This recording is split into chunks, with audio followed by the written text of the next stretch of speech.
UK fishing rights will remain in hands of millionaires and multinationals after Brexit. Fishing has been a contentious point in Brexit talks, with the UK highly critical of the EU's long-standing Common Fisheries Policy (CFP), which allows member states to fish in each other's waters based on a quota system set by the bloc.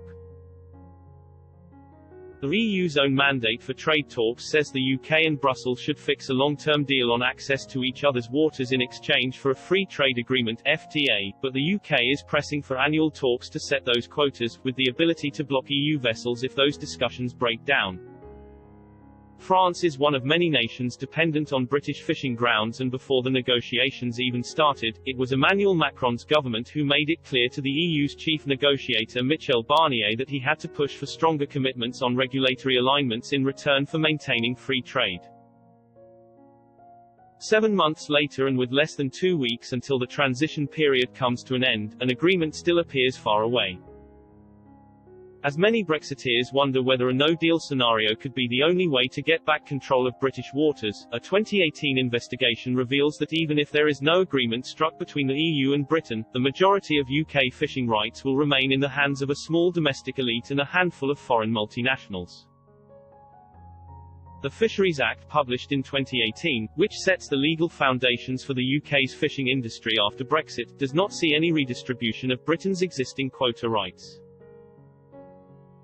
The investigation published by Unearthed reads, more than two-thirds of the UK's fishing quota is controlled by just 25 businesses, and more than half of those are linked to one of the biggest criminal overfishing scams ever to reach the British courts. Meanwhile, in England nearly 80% of fishing quota is held by foreign owners or domestic rich list families, and more than half of Northern Ireland's quota is hoarded onto a single trawler. Half of England's quota is held on Dutch, Spanish, or Icelandic-owned flagships, so called because they sail under a British flag.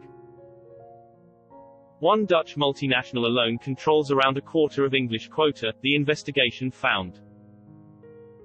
By comparison, the UK's small-scale, inshore vessels must fish from a pool of quota amounting to less than 2%, despite making up around 79% of the UK fishing fleet.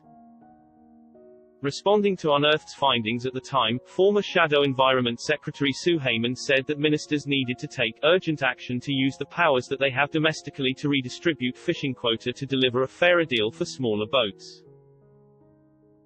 She continued, fishing was the poster child of the Leave campaign, and Michael Gove has already broken promises he made to the industry to secure full control of our waters during the transition. With all the talk of take back control, ministers have the power to distribute UK quota now and put the smaller scale fleet first. So why wasn't it mentioned in their white paper? This investigation shows that, while it points the finger at others, this government is to blame for a sector rigged in the interests of the super rich. Any future fishing policy must consider how new and existing quota can be more fairly distributed, and we will treat this as a priority in the upcoming fisheries bill.